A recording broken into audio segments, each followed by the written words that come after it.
नमो वृद्धः सर्वोपप्लवरहित प्रज्ञायतन प्रत्यगर्थो ब्रह्मैवाहमस्मि स्मृतिपुराणानाम् आलयं करुणालयं नमामि भगवत्पादं शङ्करं लोकशङ्करं शङ्कराचार्यं केशवं बादरायणं सूत्रभाष्यकृतो वन्दे भगवन्तो पुनः पुनः श्रीमच्छङ्कर भगवत्पूज्यपादतत्त्वरुक्तो नमः वन्देदं सच्चिदानन्दं यतिवर्यं महावेदवेदान्तकारज्ञं सद्गुरुं प्रणतोऽस्म्यहं सदाहं सम्प्रदायज्ञं संयमीन्द्रं सदाश्रयं सद्गुरुं सच्चिदानन्दं सदाचार्यं समाश्रये श्री सच्चिदानन्देन्द्र सरस्वती महासद्गुरुभ्यो नमः हरि भगवो ब्रह्म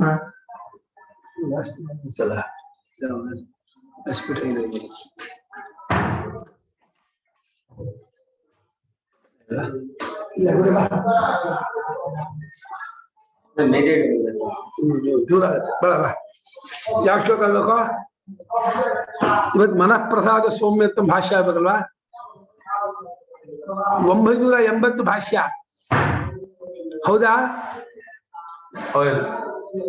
ಕರೆಕ್ಟಾ ಶ್ಲೋಕ ಮನಃಪ್ರಸಾದ ಅಂದ್ರೆ ಮನಸ್ಸಿನ ಒಂದು ಸ್ವಚ್ಛತೆ ಅಂತ ಪ್ರಸಾದ ಸ್ವಚ್ಛತೆ ತಿಳಿ ಅದೆಲ್ಲ ಒಂದೇ ಅರ್ಥ ಸೌಮ್ಯವಾಗಿರೋದು ಅಂದ್ರೆ ಮೃದುವಾಗಿರೋದು ಅರ್ಥ ಕಠೋರವಾಗಿದೆ ಚುಚ್ಚದೆ ಹಿಂಸೆ ಮಾಡದೆ ಬಹಳ ಪ್ರೇಮದಿಂದ ಮೃದುವಾಗಿರೋದು ಸೌಮ್ಯತ್ವ ಮೌನ ಯಾವಾಗಲೂ ಅನವಶ್ಯಕವಾದಂತಹ ಮಾತನ್ನು ಆಡದೇನೆ ಮಾತಾಡ್ಲೇಬೇಕಾದಷ್ಟನ್ನು ಮಾತ್ರ ಮಾತಾಡ್ಕೊಂಡು ಸರ್ವದ ಆತ್ಮಚಿಂತನೆ ಮಾಡೋದು ಮೌನ ಆತ್ಮ ವಿನಿಗ್ರಹ ಅಂದ್ರೆ ಆತ್ಮನೇ ದೇಹ ಅಂತ ದೇಹೇಂದ್ರಿಯವನ್ನ ಹತೋಟಿ ಇಟ್ಕೊಳ್ಳೋದು ಆತ್ಮ ನಿಗ್ರಹ ಭಾವ ಸಂಶುದ್ಧಿಯಲ್ಲಿ ಇನ್ನೊಬ್ಬರನ್ನೇ ವ್ಯವಹಾರ ಮಾಡ್ಬೇಕಾದ್ರೆ ಕಪಟ ಮಾಯಾವಿತ್ವವಿಲ್ಲದೆ ಇರೋದು ಭಾವ ಸಂಶುದ್ಧಿ ಅಂದ್ರೆ ಹುಡುಗರು ಬಂದ್ರು ಅಂದ್ರೆ ಒಂಥರ ವ್ಯವಹಾರ ದೊಡ್ಡವ್ರ ಜೊತೆ ಒಂದ್ ಜೊತೆ ವ್ಯವಹಾರ ಹುಡುಗಿಯವ್ರ ಜೊತೆ ಒಂದ್ ಜೊತೆ ವ್ಯವಹಾರ ಹುಡುಗಿಯರಲ್ಲೂ ಒಳ್ಳೆ ರೂಪವತಿ ಗುಣವತಿ ಅವ್ರ ಜೊತೆ ಒಂದ್ ಜೊತೆ ವ್ಯವಹಾರ ಇದೆಲ್ಲ ಕಪಟ ಇದೆ ತನ್ನಲ್ಲಿ ಇರತಕ್ಕಂತಹ ವಿಧೇಯತೆಯನ್ನ ಅವ್ರ ಮುಂದೆ ಪ್ರಕಟ ಮಾಡ್ಕೊಡೋದು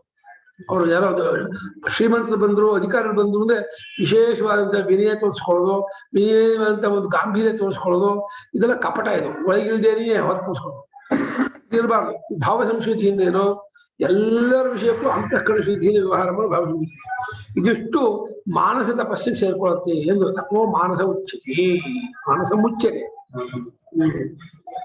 ಮನಃಪ್ರಸಾದ ಮನಸಃ ಪ್ರಶಾಂತಿ ಸ್ವಚ್ಛತಾಪಾದನಂ ಪ್ರಸಾದ ಮನಃಪ್ರಸಾದ ಮೂಲಪದ ಅದು ಬರೀತಾರೆ ಮನಸಃ ಪ್ರಶಾಂತಿ ಅಂದ್ರು ಮನಸ್ಸು ಯಾವಾಗಲೂ ಶಾಂತವಾಗಿರೋದು ಏರ್ಪೇರಿಲ್ದೇನೆಯೇ ಈ ಕಾಮಾದಿಗಳ ಹೊರತಕ್ಕೆ ಸಿಕ್ಕಾಕೊಳ್ಳದೇನೆಯೇ ರಾಗದ್ವೇಷಾದಿಗಳ ದೋಷದಿಂದ ಕೂಡದೇ ಇದ್ರೆ ಮನಃಪ್ರಸಾದ ಅಂತ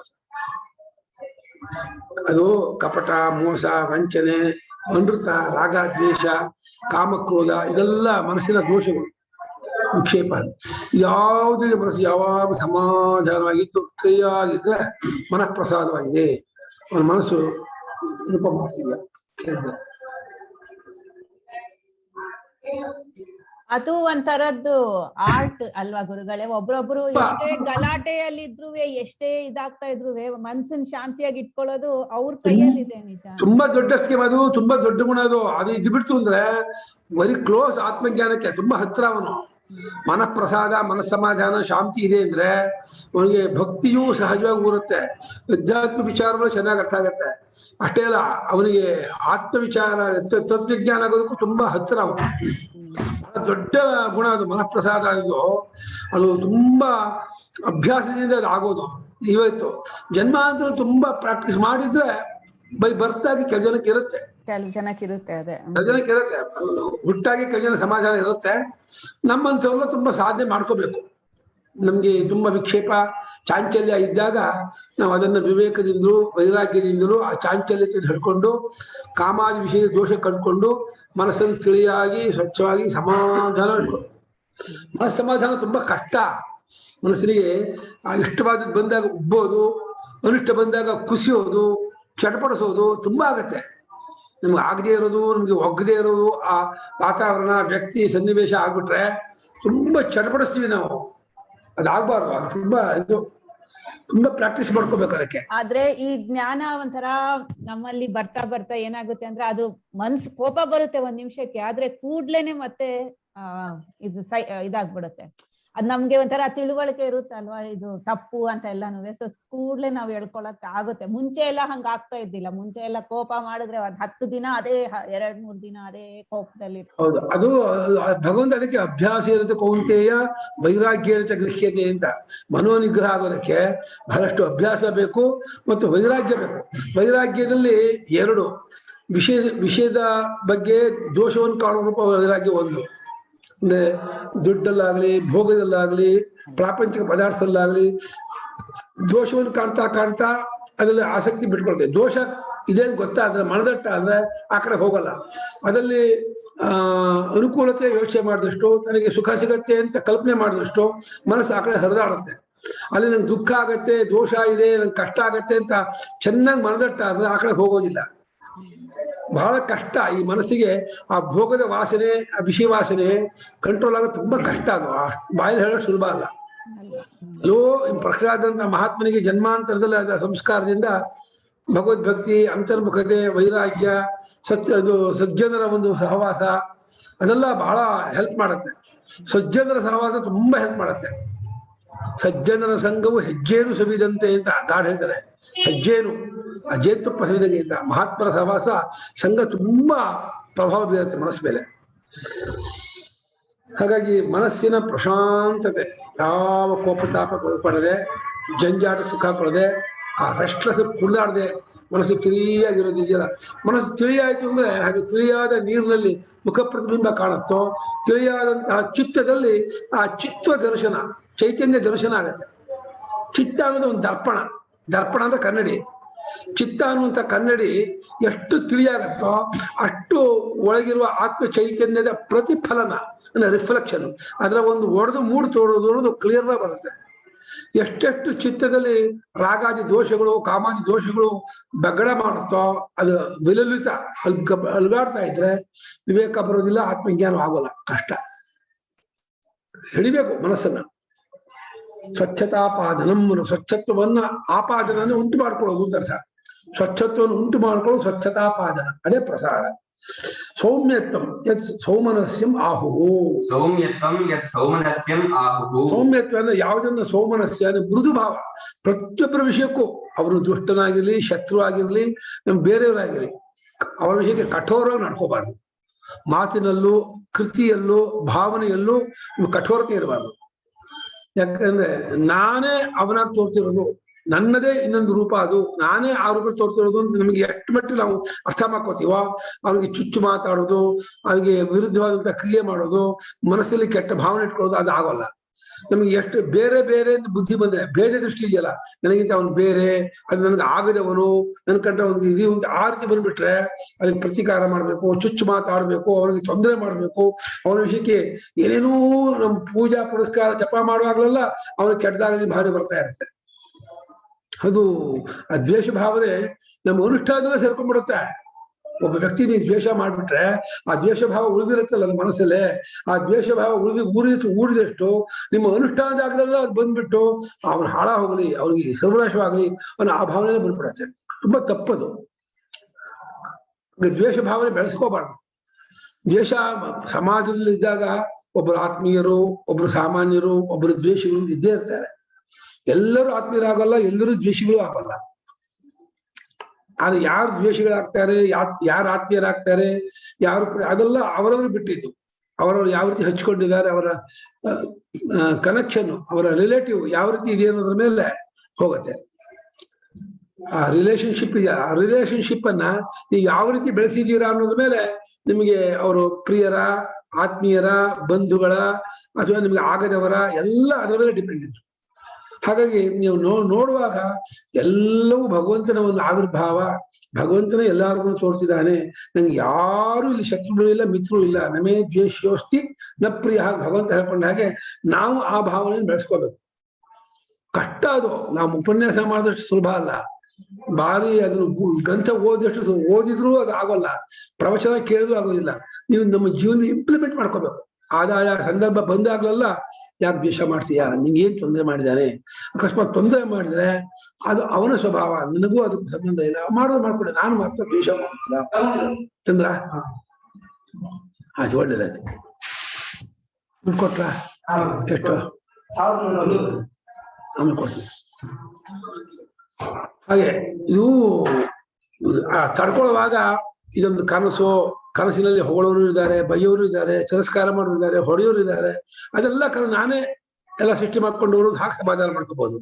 ಇಲ್ಲ ನನ್ನನ್ನು ಪರೀಕ್ಷೆ ಮಾಡ್ತಿದ್ದಾನೆ ಪರಮಾತ್ಮ, ನೀವು ಎಕ್ಸಾಮ್ ಮಾತ್ರ ಹೋಗ್ತಾ ಇದೆಯಲ್ಲ, ಹೀಗೆ ಬೈಯೋರಿದ್ದೆ ನೀನು ಯಾವ ರೀತಿ ನೀನು ಅದಕ್ಕೆ ಇದು ಮಾಡ್ತೀಯಾ, ರಿಯಾಕ್ಷನ್ ಮಾಡ್ತೀಯಾ, ಹೊಗಳೋರ ವಿಷಯಕ್ಕೆ ಯಾವ ರೀತಿ ರಿಯಾಕ್ಷನ್ ಮಾಡ್ತಿದ್ಯಾ, ನಿಮ್ಮನ್ನು ಪರೀಕ್ಷೆ ಮಾಡ್ತಿದ್ದಾನೆ ಅಂತ ತಗೋಬಹುದು.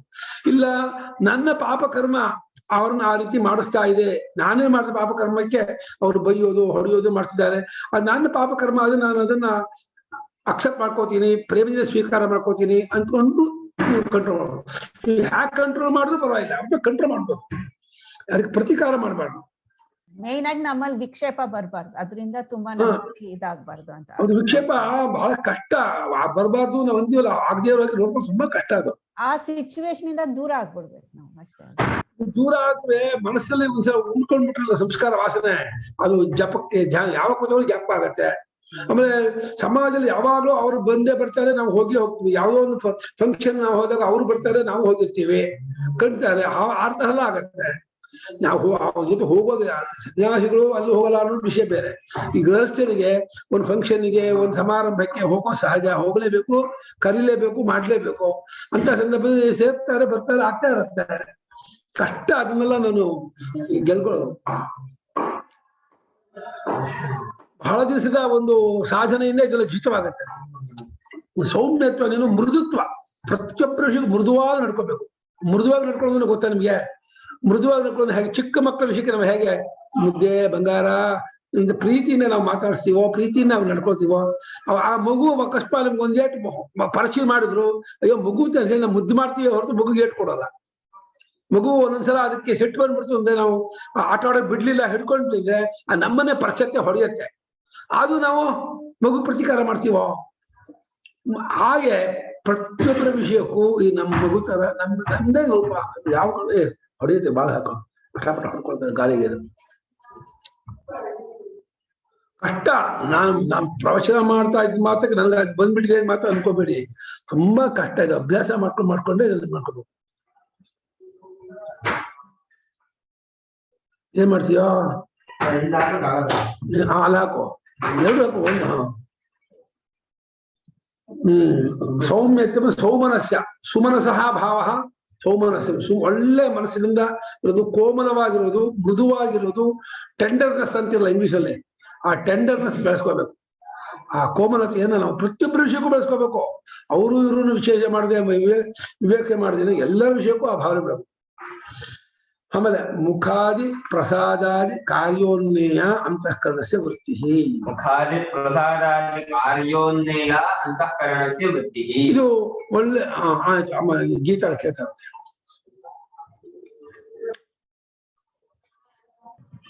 ನಮಸ್ತೆ ಗುರುಗಳೇ. ಹೇಳಿಮ್ಮ. ಈ ತರ ಎಲ್ಲ ನಾವು ಇದೆಲ್ಲ ಅಂತ ನಾವು ಆಲೋಚನೆ ಥಿಂಕ್ ಮಾಡಿ ನಾವು ನೆಗೆಟ್ ಮಾಡ್ತಾ ಇದೀವಿ. ಬಟ್ ಒಂದ್ಸರಿ ನಾನು ಫಿಸಿಕಲ್ ಫಾರ್ಮೇ ಅಲ್ಲ, ನಾನು ಥಾಟ್ಸೇ ಅಲ್ಲ ಅಂತ ನಾವು, ಅದು ಇನ್ನು ಮೇಲ್ಮಟ್ಟ ಅದು ಹೈ ಲೆವೆಲ್. ನಾನು ಹೇಳ್ತಾರೆ ಬಾಡಿಯೂ ಥಾಟ್ಸು ಅಲ್ಲ, ಬುದ್ಧಿಯೂ ಅಲ್ಲ, ಅದು ಹೈ ಲೆವೆಲ್. ನೀವು ಹೇಳ್ತಾರೆ ಬಹಳ ಉತ್ತಮ ಮಟ್ಟ. ನಾನು ಹೇಳ್ತಾರೆ ಆರಂಭದಲ್ಲಿ ಸಮಾಜದಲ್ಲಿದ್ದಾಗ, ಸಮಾಜದಲ್ಲಿ ಎಲ್ಲರಿಂದಲೂ ಎಲ್ಲಾ ತರಹದ್ದಾದ ನಮ್ಗೆ ಅನುಕೂಲ ಪ್ರತಿಕೂಲ ಭಾವನೆಗಳು ಬರ್ತಾನೆ ಇರುತ್ತೆ. ಕೆಲವು ಆತ್ಮೀಯರು, ಕೆಲವು ಉದಾಸೀನರು, ಕೆಲವು ದ್ವೇಷಿಗಳು, ಶತ್ರುಗಳು, ಆ ತರ ಇದ್ದೇ ಇರ್ತಾರೆ. ನಮ್ ಕಂಡ್ರೆ ಆಗದೆ ಇರೋರು, ನಮ್ ಕಂಡ್ರೆ ಎಲ್ಲ ಇರುತ್ತೆ. ಅಂತಹ ಸಂದರ್ಭದಲ್ಲೂ ಮನಸ್ಸನ್ನ ನಾವು ಕಂಟ್ರೋಲ್ ಮಾಡ್ಬೇಕು. ನೀವು ನಾನಲ್ಲ, ಥಾಟ್ಸು ನಾನಲ್ಲ, ಬಾಡಿಯೂ ನಾನಲ್ಲ, ಇಂಟೆಲೆಕ್ಚುಯಲ್ ನಾನಲ್ಲ, ವೈಟಲ್ ಏರು ನಾನಲ್ಲ, ನಾನು ಸಾಕ್ಷಿ ಅನ್ನುವಂಥ ಅನುಸಂಧಾನದಲ್ಲಿರೋನು ಬಹಳ ಮೇಲ್ಮಟ್ಟದವನು. ಅವನು ಇದನ್ನು ಮೀರಿದವನು ಅಂತ ಅರ್ಥ. ಅವನಿಗೆ ಅವಶ್ಯಕತೆ ಇಲ್ಲ. ಯಾರಿಗೆ ತುಂಬಾ ವಿಕ್ಷೇಪ ಇದೆಯೋ, ಯಾರಿಗೆ ಅವರಿಗೆ ಇದು ಮಾನಸ ತಪಸ್ಸು ಯಾವುದು ಕೇಳ್ತಾ ಇದ್ದಾರೆ. ತಪಸ್ಸಿನಲ್ಲಿ ಒಂದು ವಾಂಗ್ಮಯ ತಪಸ್ಸು ಹೇಳಿದ್ರು, ಇವಾಗ ಮನೋಮಯ ತಪಸ್ಸು ಯಾವ ರೀತಿ ಪಟ್ಟಿ ಮಾಡ್ತಾ ಇದ್ದಾರೆ. ಮನೋಮಯ ತಪಸ್ಸಿನ ಲಕ್ಷಣ ಹೇಳ್ತಿದ್ದಾರೆ ಹೊರತು ಇದು ನಾವು ಮಾಡ್ಕೋಬೇಕು ಬೇಡ ಆಮೇಲೆ ನಮ್ಮನ್ನ ಪರೀಕ್ಷೆ ಮಾಡ್ಕೋಬೇಕು. ಒಂದು ಮನೋಮಯ ತಪಸ್ಸಿನ ಲಕ್ಷಣ ಹೇಳ್ತಾ ಇದ್ದಾರೆ. ಇದು ಹೆಂಗ್ ಗೊತ್ತಾಗತ್ತೆ? ಇವಾಗ ನಮ್ಮ ಅನುಪಮ ಅವರು ಪ್ರಸನ್ನವಾಗಿದ್ದಾರೋ, ಶಾಂತವಾಗಿದ್ದಾರೋ, ತಿಳಿಯಾಗಿದ್ದಾರೋ, ಸೌಮ್ಯತೆ ಉಳಿದಾರೋ ಅಂತಂದ್ರೆ ಅವ್ರು ಹೇಳ್ತಾರೆ ಭಾಷ್ಯಕಾರರು, ಅವರ ಮುಖ ನೋಡಿದಾಗ ಅವರ ಕಣ್ಣಲ್ಲಿ ಒಳ್ಳೆ ಶಾಂತತೆ ಇದೆ, ಮುಖದಲ್ಲಿ ನಗುನಗುತ್ತಾ ಇದೆ, ತಿಳಿ ಇದೆ, ಒಳ್ಳೆ ಅದು ಕೋಪದ ಮುಖ ಒಂಥರ ಇರುತ್ತೆ, ಬೇಜಾರ ಮುಖನೇ ಒಂಥರ ಇರುತ್ತೆ, ದುಃಖದ ಮುಖನೇ ಒಂದು ನಮ್ಮ ಮನಸ್ಸಲ್ಲಿ ಏನೇನೇನೇನು ವಿಕಾರ ಆಗುತ್ತೋ ಅದು ಮುಖದ ಮೇಲೆ ರಿಫ್ಲೆಕ್ಟ್ ಆಗತ್ತೆ. ತುಂಬಾ ದುಃಖ ಆದ್ರೆ ಮುಖದಲ್ಲಿ ಸ್ಯಾಡ್ನೆಸ್ ಕಾಣ್ತಾ ಇರುತ್ತೆ, ನಿಮ್ ಕಣ್ಣಲ್ಲೂ ಒಂದ್ಸಲ ಬೇಜಾರು ಕಾಣ್ತಾ ಇರುತ್ತೆ. ನಿಮ್ಗೆ ಕೋಪ ಇದ್ದು ಮುಖದಲ್ಲಿ ಒಂದು ಆ ಕೋಪದ ಇದಾಗತ್ತೆ. ನಮ್ಮ ಮುಖ ಇದೆಯಲ್ಲ ಅದು ಮನಸ್ಸಿನ ಸ್ವಾಭಾವಿಕ ರೀಡಿಂಗ್ ಮಾಡುತ್ತೆ. ನಾವು ಒಂದು ತಿಂಗಳು ಎಷ್ಟು ಕರೆಂಟ್ ಉಪಯೋಗಿಸಿದೀವಿ ಅನ್ನೋದು ಹೇಗೆ ಆ ಮೀಟರ್ ತೋರಿಸುತ್ತೋ, ರೀಡಿಂಗ್ ಮಾಡಿ ತೋರಿಸ್ತಲ್ಲ, ಹಾಗೆ ನಮ್ಮ ಮನಸ್ಸಿನಲ್ಲಿ ಏನು ಭಾವ ಇದೆ ಅನ್ನೋದು ನಮ್ಮ ಮುಖ ತೋರಿಸುತ್ತೆ. ನಿಮ್ ಮುಖ ತಿಳಿಯಾಗಿದ್ದು, ಕಣ್ಣು ಶಾಂತವಾಗಿದ್ದು, ಯಾವುದೇ ತರಹದ ಉದ್ವೇಗ ಇದ್ದಾಗ ಅಂತಃಕರಣ ವೃತ್ತಿ ಶಾಂತವಾಗಿದೆ, ಸುಮನಸಾಗಿದ್ದಾರೆ, ತಿಳಿಯಾಗಿದ್ದಾರೆ, ತುಂಬಾ ಪ್ರಶಾಂತವಾಗಿದ್ದಾರೆ ಅಂತ ನಾವು ಮುಖ ನೋಡಿ ಗೆಸ್ ಮಾಡ್ಬೋದು. ಗೋಪಾಲ ಹೇಳಿದ್ದಾರೆ.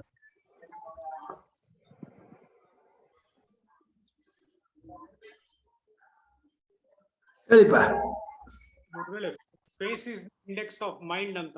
ಕರೆಕ್ಟ್, ಹೌದು. ಅದನ್ನ ಇಂಗ್ಲಿಷ್ ಹೇಳಿದ್ರೆ ಅದನ್ನ ಕನ್ನಡ ಹೇಳಿದೆ ಕರೆಕ್ಟ್. ಹೌದು, ಯಾಕಂದ್ರೆ ನಮ್ಗೆ ಬೆಳಗ್ಗೆ ರಾತ್ರಿವರೆಗೂ ನೂರಾರು ತರ ಭಾವನೆಗಳು ಬರ್ತಾ ಇರುತ್ತೆ ಮುಖದಲ್ಲಿ, ಮನಸ್ಸಲ್ಲಿ. ಆ ಮನಸ್ಸಲ್ಲಿ ಬರುವಂತ ಎಲ್ಲಾ ಭಾವನೆಯನ್ನು ಮುಖ ಅದನ್ನ ರಿಫ್ಲೆಕ್ಟ್ ಮಾಡ್ತಾನೆ ಇರತ್ತೆ. ಯಾಕೋ ತುಂಬಾ ಬೇಜಾರು ಕಾಣುತ್ತೆ ಅವ್ರ ಮುಖದಲ್ಲಿ, ತುಂಬಾ ಬೇಜಾರಾಗಿದ್ದಾರೆ ಅಂತೀವಿ. ತುಂಬಾ ದುಃಖ ಆಗಿದೆ ಅನ್ಸುತ್ತೆ, ದುಃಖ ಕಾಣುತ್ತೆ. ಕೋಪ ಕಾಣುತ್ತೆ, ಯಾಕೋ ಖುಷಿಯಾಗಿದ್ದಾರೆ, ಅದು ಖುಷಿ ಕಾಣುತ್ತೆ. ಏನೇನೇನೇ ನಿಮ್ಮ ಅಂತಃಕರಣದಲ್ಲಿ ಇದಿದ್ರು ನಿಮ್ ಮುಖ ಅದನ್ನ ರಿಫ್ಲೆಕ್ಟ್ ಮಾಡ್ತಾನೇ ಇರತ್ತೆ. ಅದನ್ನ ಊಹೆ ಮಾಡಿ ಅಂತ ಇದ್ದಾರೆ ಭಾಷ್ಯಕಾರರು. ಕಾರ್ಯದಿಂದ ಉನ್ನೆಯ ಅನುಮಾನ ಅಂತ ಅರ್ಥ, ಊಹಿಸೋದು ಅಂತ ಅರ್ಥ. ಮುಖಾದಿ, ಮುಖ, ಕಣ್ಣು, ಇಂದ್ರಿಯ ಇವುಗಳ ಪ್ರಸನ್ನತೆಯೇ ಮುಂತಾದ ಒಂದು ಕೆಲಸದಿಂದ ಅಂತಃಕರಣದ ವೃತ್ತಿಯನ್ನು ಊಹೆ ಮಾಡ್ಕೋಬೇಕು. ಮೌನಂ ವಾಕ್ಸಂಯಮೋಪಿ ಮನಸ್ಸಂಯಮ ಪೂರ್ವಕೋ ಭವತಿ ಕಾರ್ಯೇಣ ಕಾರಣ ಮುಚ್ಯತೆ ಮನಸ್ಸಂಯಮೋ ಮೌನಮಿತಿ. ಮೌನ ಅಂದ್ರೆ ವಾಗಿಂದ ವ್ಯಾಪಾರ ಮಾಡದೇ ಇರುವುದು ಅಂತ, ಮಾತಾಡದೇ ಇರುವುದು ಒಂದು ಮೌನ, ಪ್ರಸಿದ್ಧಾರ್ಥ ಅದು. ನಮ್ಮ ತಮಾಷೆಗಳು ಹೇಳ್ತಿದ್ರು, ಮಾತಾಡೋದಕ್ಕೂ ಮೌನಕ್ಕೂ ಏನ್ ವ್ಯತ್ಯಾಸ ಅಂತ. ಮಾತಾಡಿದ್ರೆ ಬಾಯಿ ಮಾತು ಅಲ್ಲಾಡುತ್ತೆ, ಮೌನದಲ್ಲಿ ಮುಯ್ಯಲ ಅಲ್ಲಾಡತ್ತೆ ಅಂತ ಇದ್ರು. ಯಾಕೆಂದ್ರೆ ಮೌನ ಇದ್ದವರಿಗೆ ಏನೋ ಬಡ್ಸೆ ಹೂ ಬೇಡ ಬೇಡ ಅಂತ ಮಾತಾಡಿಲ್ಲ, ಬೇಡ ಅನ್ನೋಕೆ ಬೇಕು ಅಂತಾರೆ. ಮಾತಾಡಿದ್ರೆ ಬಾಯಿ ಮಾತು ಅಲ್ಲಾಡುತ್ತೆ, ಮೌನದಲ್ಲಿ ಮುಯ್ಯಲ ಅಲ್ಲಾಡುತ್ತೆ ಅಂತಿತ್ತು. ಆ ಮೌನ ಪ್ರಯೋಜನ ಇಲ್ಲ. ಮೈಯೆಲ್ಲ ಅಲ್ಲಾಡುವ ಮೌನ ಇದೆಯಲ್ಲ, ಆ ಮೌನ ಏನು ಉಪಯೋಗ ಇಲ್ಲ.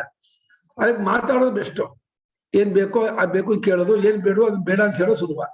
ಅದು ಮಾತಾಡೋಲ್ಲ ಅನ್ನೋ ಒಂದೇ ಒಂದು ಕಾರಣಕ್ಕೆ ಮನಸ್ಸಿನಲ್ಲಿ ತುಂಬಾ ಬೇರೆ ಬೇರೆ ಭಾವನೆಗಳು ತುಂಬಿಕೊಂಡು ಅದನ್ನ ದೇಹದ ಅಭಿನಯದಿಂದ ತೋರಿಸ್ತೀನಿ ಅಂತ ಹೋದ್ರೆ, ಆ ಅಭಿನಯದಿಂದ ಮನಸ್ಸಿನ ಭಾವನೆ ತೋರಿಸೋದು ಮಾತಾಡೋದಕ್ಕಿಂತ ಕೆಟ್ಟದದು, ಈ ಮೌನಕ್ಕಿಂತ ಕೆಟ್ಟದದು. ಮೌನ ಶಬ್ದಕ್ಕೆ ಅರ್ಥ ಮಾತಾಡದೇ ಇರೋದು ಸಾಮಾನ್ಯ ಅರ್ಥವಾದ್ರು, ಬ್ರಹ್ಮ ಚಿಂತನೆ ಮನನಾನ್ ಮುನಿ ಅಂತ, ಬ್ರಹ್ಮದ ಮನನ ಮಾಡ್ತಾ ಇರೋದು ಮುನಿ, ಅದನ್ನ ಮೌನ ಅಂತ. ಅದು ನಿಜವಾದ ಮೌನ. ಇಲ್ಲಿ ಹೇಳ್ತಾರೆ ಭಾಷ್ಯಗಾರರು, ಮೌನ ಅನ್ನೋದು ವಾಕ್ಸಂಯಮ, ವಾಗಿಂದೇವನ್ನ ಹತೋಟಿ ಇಡೋದು. ಅಂದ್ರೆ ಗ್ಯಾಪ್ ಕಾಪ್ ಆದದ್ದೆಲ್ಲ ಹೇಳ್ಬೇಕು ಅನ್ನೋಂಥ ಒಂದು ಚಪಲ ಇರುತ್ತೆ ಕೆಲವು ಜನಗೆ. ಏನೇನೇನು ಜ್ಞಾಪಕ ಆಗತ್ತೋ ಜ್ಞಾಪಕ ಆದದ್ದೆಲ್ಲ ಹೇಳ್ಬೇಕು ಅನ್ನೋದು ಅದು ವಾಕ್ಚಾಪಲ್ಯ, ಜಿಹ್ವಾ ಚಾಪಲ್ಯ. ಹೇಳಿದ್ವಿ, ಜಿಹ್ವಾ ಚಾಪಲ್ಯ ಅಂದ್ರೆ ಬೋಂಡಾ ತಿನ್ಬೇಕು, ಉಪ್ಪೇರಿ ತಿನ್ಬೇಕು, ಹಪ್ಪಳ ತಿನ್ಬೇಕು, ಸಂಡಿಗೆ ತಿನ್ಬೇಕು, ಅದು ತಿನ್ಬೇಕು, ಅದೊಂದು ರೀತಿ ನಾಲ್ಗೆ ಚಾಪಲ್ಯ. ಆದ್ರೆ ಜ್ಞಾಪಕ ಆದದ್ದೆಲ್ಲ ಹೇಳ್ಬೇಕು ಅನ್ನೋದು ಒಂದು ವಾಕ್ ಚಾಪಲ್ಯವೇ, ಜಿಹ್ವಾ ಚಾಪಲ್ಯವೇ. ಅದು ಏನು ಜ್ಞಾಪಕ ಆದದ್ದೆಲ್ಲ ಹೇಳ್ಬೇಕಾಗಿಲ್ಲ, ಹೇಳಲೇಬೇಕಾದದ್ದನ್ನ ಹೇಳಿದ್ರೆ ಸಾಕು. ಈಗ ವಾಕ್ಯದ ಸಂಯಮ ಇದೆಯಲ್ಲ, ಮಾತಿನ ಒಂದು ಹತೋಟಿ, ಕಂಟ್ರೋಲ್, ಅದು ಮನಸ್ಸನ್ನ ಯಾರು ಹತೋಟಿ ಇಟ್ಕೊಂಡಿದ್ದಾರೋ ಅವರಿಗೆ ಅದು ಆಗೋದು. ಹಾಗೆ ಮನಸ್ಸಂಯಮ ಪೂರ್ವಕ, ಮನಸ್ಸು ಯಾರಿಗೆ ಹತೋಟಿದೆಯೋ, ಶಾಂತವಾಗಿದೆಯೋ, ಇದಾಗಿದೆಯೋ ಅದನ್ನ ಮುಂದೆ ಮಾಡ್ಕೊಂಡು ಆಗುವಂಥದ್ದು ಅಂತ. ಅದರಿಂದ ಕಾರ್ಯದಿಂದ, ಕಾರ್ಯ ಯಾವುದೋ ಮಾತಾಡೋದು, ಅದನ್ನು ಮಾತಾಡದೆ ಇರೋದು ಮೌನ. ಆ ಒಂದು ಇದರಿಂದ ಕಾರಣವಾದ ಮನಸ್ಸಂಯಮವನ್ನೇ ಇಲ್ಲಿ ಮೌನ ಅಂತ ಹೇಳ್ತಾ ಇದ್ದಾನೆ ಪರಮಾತ್ಮ. ಮೌನ ಅನ್ನೋದು ಮನಸ್ಸಿನ ಗುಣವೇ ಹೊರತು ಬರೀ ವಾಗಿಂದೇ ವ್ಯಾಪಾರದ ಉಪರಮ ಅಷ್ಟೇ ಅಲ್ಲ. ವಾಗಿಂದೇ ವ್ಯಾಪಾರದ ಉಪರಮ ಲೋಕದವ್ರಿಗೆ ಗೊತ್ತಾಗತ್ತೆ, ಮನಸ್ಸಿನಲ್ಲಿರೋ ಸಂಯಮ ಅವನವನಿಗೆ ಗೊತ್ತಾಗೋದು. ಯಾರಿಗೆ ಮನಸ್ಸಲ್ಲಿ ಪೂರ್ತಿ ಸಮಾಧಾನ ಶಾಂತಿ ಇದೆಯೋ ಅವರು ಏನು ಮಾತಾಡಕ್ ಹೋಗಲ್ಲ. ಅವ್ರು ಗೊತ್ತು, ನಾನು ಏನ್ ಮಾತಾಡಿದ್ರು ಏನು ವಿಶೇಷವಾಗಲ್ಲ, ಮಾತಾಡದೆ ಏನು ಕೊರತೆ ಆಗಲ್ಲ, ಮಾತಾಡ್ದೇನೆ ಹೇಳ್ತೀನಿ. ನಾನು ಮಾತಾಡೋದ್ರಿಂದ ಏನು ವಿಶೇಷವಿಲ್ಲ ಅನ್ನೋದಾದ್ರೆ ಯಾವ್ದಕ್ಕೆ ಮಾತಾಡಕ್ ಹೋಗ್ತೀನಿ? ಬೇಡ, ಮೌನವಾಗಿ ಇರೋಣ. ಹಾಗೆ ಕಾರ್ಯೇಣ ಲಿಂಗೇನ ಕಾರಣ ಮುಚ್ಚದೆ ಅಂತ, ಕಾರ್ಯದ ಗುರುತಿನಿಂದ ಕಾರಣವನ್ನೇ ಇಲ್ಲಿ ಮೌನ ಅಂತ ಹೇಳ್ತಾ ಇದ್ದಾನೆ ಪರಮಾತ್ಮ. ಆತ್ಮ ವಿನಿಗ್ರಹ ಮನೋ ನಿರೋಧ. ಇದನ್ನು ಮನಸ್ಸಿಗೆ ಮಾಡ್ಬಿಟ್ರು. ಯಾಕಂದ್ರೆ ಆತ್ಮನ ಶರೀರ ಅಂತ ಅರ್ಥ ಮಾಡ್ತಾರೆ ಅನ್ಕೊಬಿಟ್ಟೆ ನಾನು, ಶರೀರದ ಕಂಡು. ಯಾಕಂದ್ರೆ ಇಲ್ಲಿ ಮಾನಸ ತಪಸ್ಸನ್ನು ಹೇಳುವ ಸಂದರ್ಭ ಆದ್ರಿಂದ ಈ ಶ್ಲೋಕ ತಪೋ ಮಾನಸ ಉಚ್ಯತೆ ಅಂತ ಆದ್ರಿಂದ ಮನಸ್ಸಿಗೆ ಇದನ್ನು ಹೇಳಬೇಕೆ ಹೊರತು ದೇಹದ ಹೇಳ ಹಾಗಿಲ್ಲ.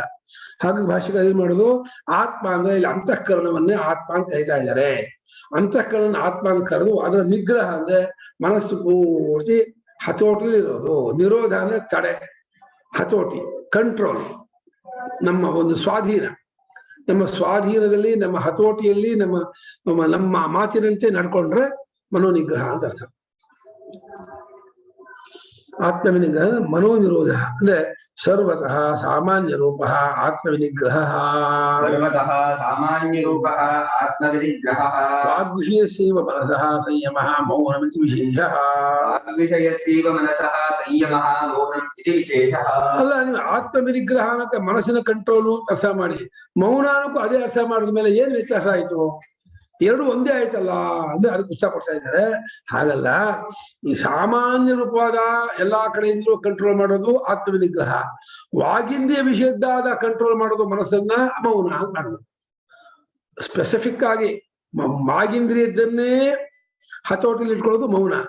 ಎಲ್ಲದರನ್ನೂ ಕಂಟ್ರೋಲ್ ಮಾಡೋದು ಅಂದ್ರೆ ಕಿವಿದು, ಕಣ್ಣಿಂದು, ಮೂಗಿಂದು, ಕೈಕಾಲಿಂದು ಎಲ್ಲದನ್ನೂ ಕಂಟ್ರೋಲ್ ಮಾಡೋದು ಆತ್ಮವಿನಿಗ್ರಹ. ಮನಸ್ಸಲ್ಲೇ ಸುಖ ಸುಮ್ಮನೆ ವೃಥ ಪ್ರಯೋಜನವಿದ್ದೇನೆ ಎಲ್ಲ ಕೈಕಾಲನ್ನು ಚೇಷ್ಟೆ ಮಾಡದೇ ಇರೋದಿದೆಯಲ್ಲ, ಅದು ಆತ್ಮನಿಗ್ರಹ. ವಾಕ್ಪಾಣಿಪಾದಾದಿಗಳನ್ನ ಸುಮ್ಮನೆ ಈಗ ಕೆಲಸ ಜನ ಮಾಡ್ತದೆ, ಕೈಯಲ್ಲಿ ಎಲ್ಲಾರು ಕಾಗದ ಇದೆ ಸುತ್ತಾ ಇರ್ತಾರೆ, ಹೀಗೆ ಸುತ್ತೋದು ಮತ್ತೆ ಮಾಡ್ತಾರೆ.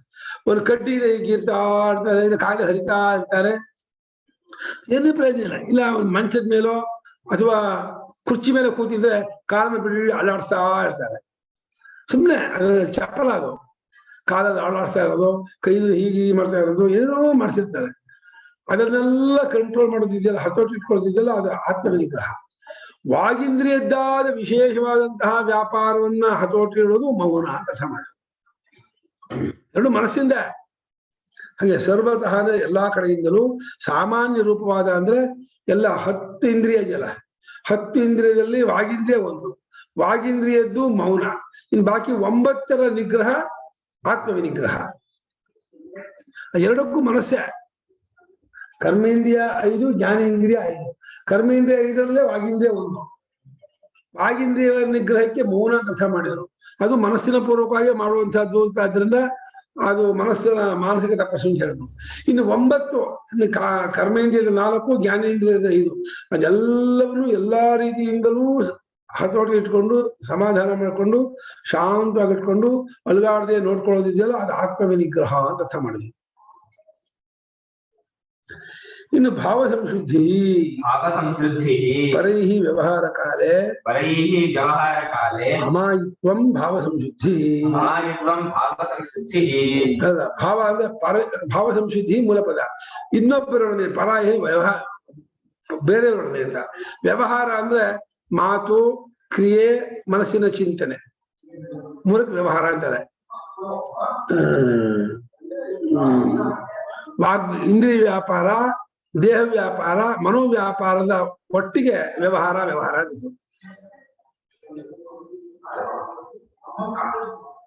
ಅಲ್ಲಿ ಇನ್ನೊಬ್ಬರೊಡನೆ ಬೇರೆಯವರೊಡನೆ ನಾವು ವ್ಯವಹಾರ ಮಾಡುವಾಗ ನಮ್ಮ ಸರಳವಾಗಿ ಸಹಜವಾಗಿ ನಾವು ಮಾತಾಡ್ತಿದ್ದೀವ ಅಥವಾ ತತ್ಕಾಲಕ್ಕೆ ಒಂದು ಕೃತಕವಾದಂತಹ ವಿನಯವನ್ನು, ಒಂದು ಗಾಂಭೀರ್ಯವನ್ನು, ಏನೋ ಒಂದು ಗೌರವವನ್ನು ನಾವು ಆರೋಪ ಮಾಡ್ಕೊಂಡು ಮಾತಾಡ್ತಾ ಇದ್ದೀವ.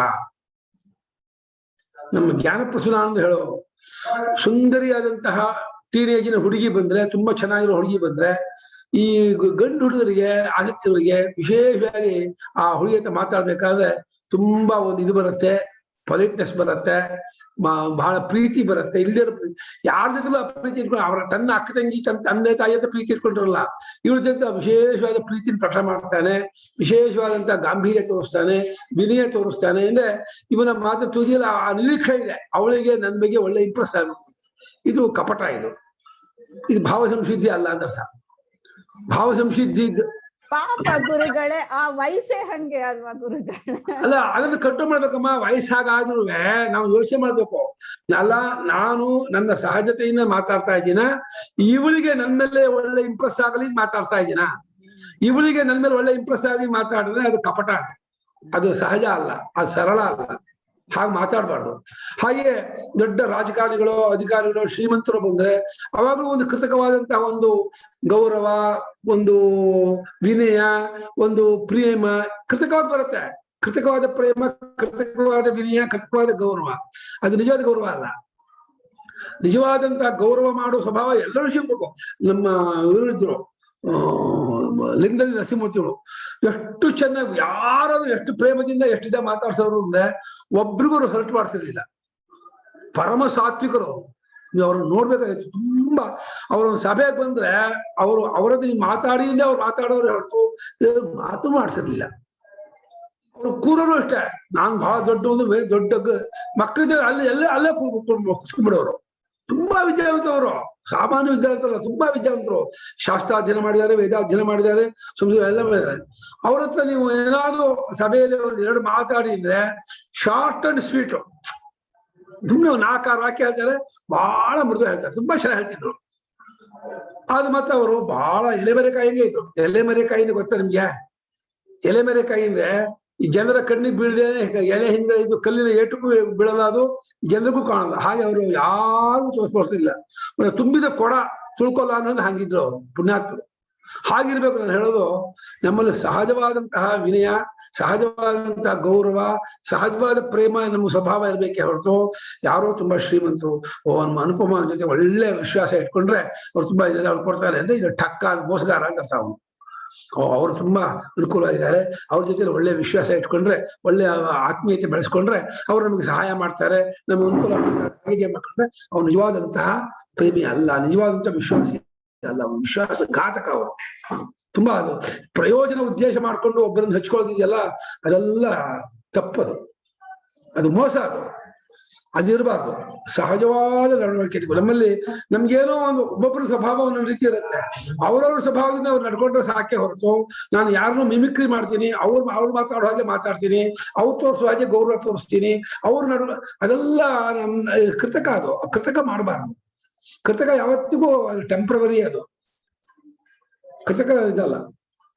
ಅದು ಬಂದ್ಬಿಡುತ್ತೆ. ನೀವು ಹೇಳ್ದಂಗೆ ಆಯಾ ವಯಸ್ಸಿನಲ್ಲಿ ಬಂದ್ಬಿಡುತ್ತೆ.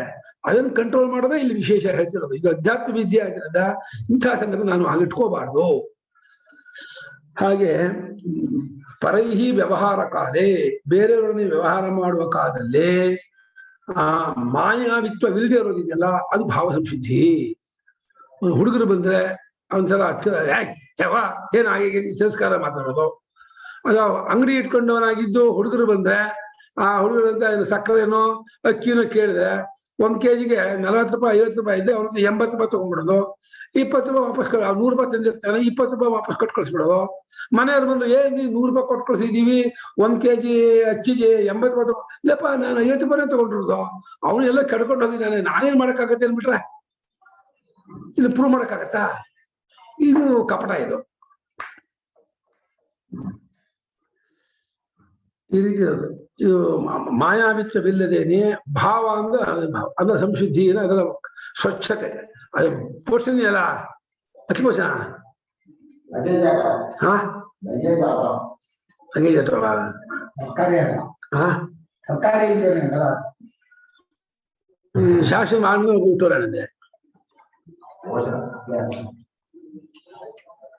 ಇಚ್ಛೇತ ತಪಃ ಮಾನಸಂ ಉಚ್ಯತೆ. ಇತ್ಯೇತತ್ತಪಃ ಮಾನಸಂ ಉಚ್ಯತೆ. ಈ ರೀತಿಯಾಗಿರ್ತಕ್ಕಂತಹ ತಪಸ್ಸಿದೆಯಲ್ಲ ಇದು ಮಾನಸ ತಪಸ್ಸು. ಇದನ್ನ ನಾವು ಸುಮ್ಮನೆ ಒಂದು ಉಲ್ಲೇಖ ಮಾಡ್ಬೇಕು ಅಂತ ಭಗವಂತ ಪಟ್ಟಿ ಮಾಡ್ತಿಲ್ಲ. ನಾವು ಅದನ್ನ ಇಂಪ್ಲಿಮೆಂಟ್ ಮಾಡ್ಕೋಬೇಕು, ನಾವು ಇದನ್ನ ಬೆಳೆಸ್ಕೋಬೇಕು. ನಮ್ಮ ಅಧ್ಯಾತ್ಮ ಮಾರ್ಗದಲ್ಲಿ ಹೊರಟಂತ ಸಾಧಕರಿಗೆ ಈ ರೀತಿ ನಡವಳಿಕೆ ನಮ್ದಾಗಬೇಕು, ಈ ರೀತಿ ನಮ್ಮ ಮನಸ್ಸನ್ನ ನಾನು ಮೇಂಟೈನ್ ಮಾಡ್ತೀನಿ, ಈ ರೀತಿ ನಡ್ಕೊಳ್ತೀನಿ ಅಂತ ಹೇಳಿ ಪ್ರತಿ ಕ್ಷಣಕ್ಕೂ ಮನಸ್ಸನ್ನು ವಾಚ್ ಮಾಡೋ ಅಭ್ಯಾಸ ಮಾಡ್ಕೋಬೇಕು. ಯಾರಿಗೆ ಪ್ರತಿ ಕ್ಷಣದಲ್ಲೂ ಮನಸ್ಸನ್ನು ವಾಚ್ ಮಾಡುವ ಸ್ವಭಾವ ಇದೆಯೋ, ಅಬ್ಸರ್ವ್ ಮಾಡೋ ಸ್ವಭಾವ ಇದೆಯೋ ಅವರು ಮನಸ್ಸನ್ನ ತಿದ್ಕೊಳ್ತಾರೆ. ಯಾರಿಗೆ ತನ್ನ ಮನಸ್ಸನ್ನೇ ನೋಡ್ಕೊಳ್ಳೋ ಸ್ವಭಾವ ಇಲ್ಲ, ಅದನ್ನ ಗಮನಿಸೋಲ್ಲ, ಅವ್ರು ತಿದ್ಕೊಳಕ್ಕಾಗಲ್ಲ. ಅವ್ರಿಗೆ ಹಠ ಬಂದ್ಬಿಡುತ್ತೆ, ನಾನು ಸರಿಯಾಗಿ ಇದ್ದೀನಿ, ಚೆನ್ನಾಗೇ ಮಾತಾಡಿದ್ರೆ ನಾನು ಅದಿಲ್ಲ ಅಂತೇಳಿ ಅವ್ರಿಗೆ ಮನಸ್ಸು ಹೇಗೆ ಇದೆ ಅದನ್ನು ವಾದ ಮಾಡೋದು ಮಾಡ್ಬಿಡುತ್ತೆ. ಆ ಕಪಟ ವಂಚನೆ ಮೋಸ ಬಿಡೋದು ಬಾಯಲ್ಲಿ ಹೇಳೋಷ್ಟು ಸುಲಭ ಅಲ್ಲ. ಕೆಲವರ ವಿಷಯಕ್ಕೆ ನಾವು ಕಪಟ ವಂಚನೆ ಮಾಡದೇ ಇರ್ಬೋದು, ಇನ್ಯಾರೋ ವಿಷಯಕ್ಕೆ ಮಾಡ್ಬಿಡ್ತೀವಿ.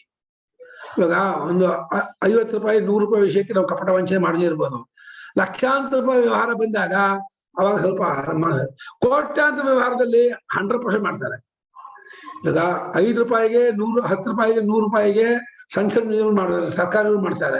ಒಂದು 1000 ರೂಪಾಯಿ 50,000 ರೂಪಾಯಿಗೆ ಸಾಮಾನ್ಯ ಮಧ್ಯಮ ವರ್ಗದ ವ್ಯವಹಾರ ಮಾಡ್ತಾರೆ. ಇನ್ನು 50 ಲಕ್ಷ ಕೋಟಿ ಆದ್ರೆ ಸ್ವಲ್ಪ ದೊಡ್ಡ ಶ್ರೀಮಂತರು. ಕೋಟಿಗಟ್ಟಲೆ ವ್ಯವಹಾರದಲ್ಲಿ ಪ್ರತಿಯೊಬ್ರು ಕಳ್ಳರೆ. ನಮ್ ಗುರು ಹೇಳೋರು ನಾವು ಯಾವ ಮಟ್ಟದ ಕಳ್ಳರು ಅಂತ. ಇವಾಗ ಈ ಕಳ್ಳರು ಯಾವ ಕಳ್ಳ ಡೇಂಜರ್ ಅಂತ. 5 ರೂಪಾಯಿ 10 ರೂಪಾಯಿ 100 ರೂಪಾಯಿ ಕಳ್ಳರು ಡೇಂಜರು, ಕೋಟಿಗಟ್ಟಲೆ ಮೋಸ ಮಾಡೋ ಕಳ್ಳರು ಡೇಂಜರು. ಯಾವ ಕಳ್ಳರು ಡೇಂಜರು? ನಾವು ಇವರನ್ನ ಏನು ಅನ್ನಲ್ಲ. 50 ರೂಪಾಯಿ 100 ರೂಪಾಯಿ ಪಾಪ ಇದು ಮಾಡ್ತಾರಲ್ಲ ಅವನು ಬೈತೀವಿ.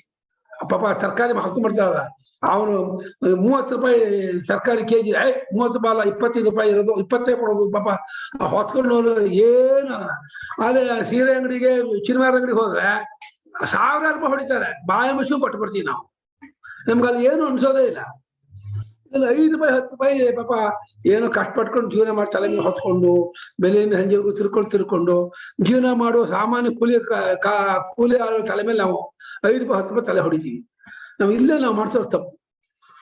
ದೊಡ್ಡ ವ್ಯವಹಾರದಲ್ಲಿ ನಾವು ಏನು ಮಾಡ್ದೇನೆ ಸುಮ್ಮನೆ ಲಕ್ಷಾಂತರ ರೂಪಾಯಿ ಕೊಟ್ಟು ಬರ್ತಾ ಇರ್ತೀವಿ. ಯಥೋಕ್ತಂ ಕಾಯಿಕಂ ವಾಚಿಕಂ ಮಾನಸಂಚ ತಪಃ. ಯಥೋಕ್ತಂ ಕಾಯಿಕಂ ವಾಚಿಕಂ ಮಾನಸಂಚ ತಪಃ. ತಪ್ತಂ ನರೈಃ ಸತ್ವಾದಿಭೇದೇನ ಕಥಂ ತ್ರಿವಿಧಂ ಭವತಿ ಇತಿ ಉಚ್ಯತೆ.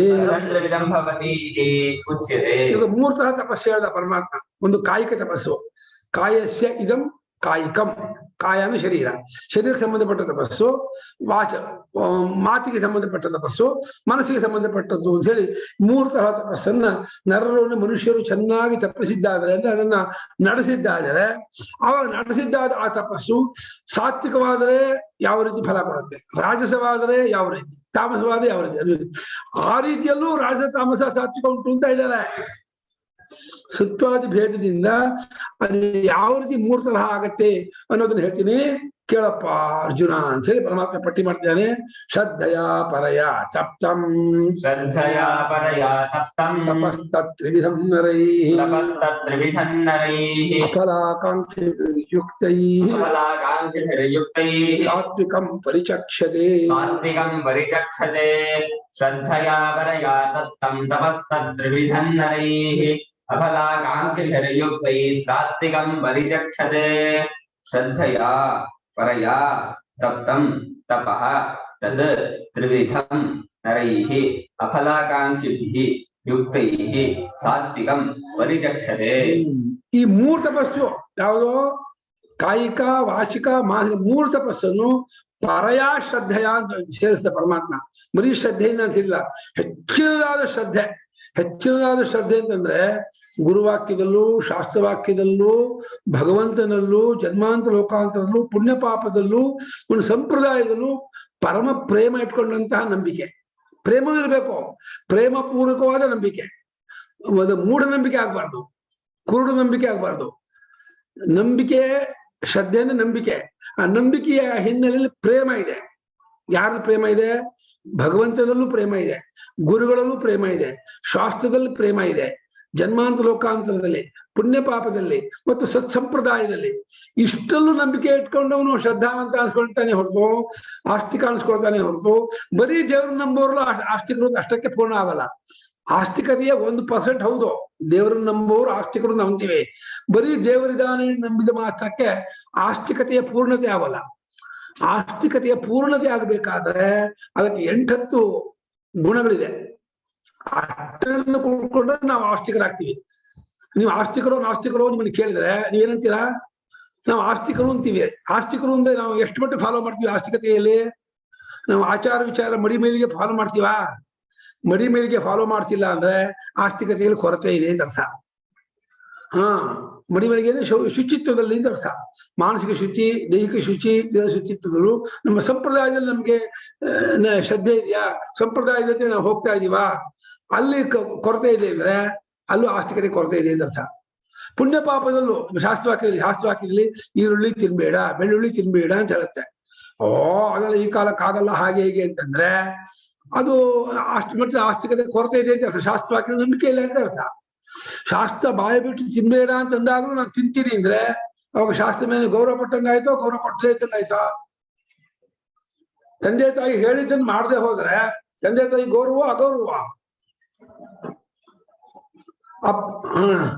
ಶಾಸ್ತ್ರ ನಿಜವಾಗ್ಲೂ ಈರುಳ್ಳಿ ತಿನ್ಬೇಡ ಅಂತ ಹೇಳ್ಬಿಟ್ಟಿದ್ಯಾ ಗುರುಗಳೇ? ಅಮ್ಮ, ಇನ್ನೂ ನಿಮಗೆ ನಮ್ದು ಇದು ಬಂದಿದೆ ಅನುಮಾನನ? ನಾನ್ ಅನ್ಕೊಂಡೆ ಅದು ಪದ್ಧತಿ ಅಷ್ಟೇ, ಶಾಸ್ತ್ರ ಏನು ಹೇಳಿಲ್ಲ ಅನ್ಕೋತಾ ಇದೀನಿ. ಯಾಕೆ ವಾಕ್ಯ ಕೊಡ್ಲ ನಿಮ್ಗೆ? ಮನುಸ್ಮೃತಿ ಒಪ್ತೀರ ನೀವು? ಮನುಸ್ಮೃತಿನ ಹೋಗ್ತೀನಿ ಗುರುಗಳೇ, ನೀವ್ ಹೇಳಿದ್ರೆ ಬಿಟ್ಬಿಟ್ಟಿದೀನಿ ಅಂದ್ರೂ ಶಾಸ್ತ್ರದಲ್ಲಿ ಬಂದಿದ್ಯಾ ಅಂತ ನನ್ಗೆ. ಹೌದು, ವೇದದಲ್ಲಿರೋದನ್ನೇ ಮನುಕಾರ ಹೇಳಿದ್ದಾರೆ. ಸ್ಮೃತಿಯಿಂದ ಹೆಸರು. ವೇದವನ್ನು ನೆನೆಸ್ಕೊಂಡು ಬಂದದಕ್ಕೆ ಸ್ಮೃತಿ ಅಂತಾರೆ. ಸ್ಮೃತಿನ ಸ್ಮರಣೆ. ಸ್ಮರಣೆಗೆ ಒಂದು ಅನುಭವ ಅಥವಾ ಪ್ರತ್ಯಕ್ಷ ಇರಬೇಕು. ವೇದವೇ ಪ್ರತ್ಯಕ್ಷ. ವೇದದಲ್ಲಿ ಅನೇಕ ಶಾಖೋಪಶಾಖೆಗಳಿರ್ತಕ್ಕಂಥ ವಿಚಾರವನ್ನೆಲ್ಲ ಸ್ಮೃತಿಕಾರರು ಕಲೆಕ್ಟ್ ಸಂಗ್ರಹ ಮಾಡಿ ಅವ್ರು ಹೇಳಿರ್ತಾರೆ.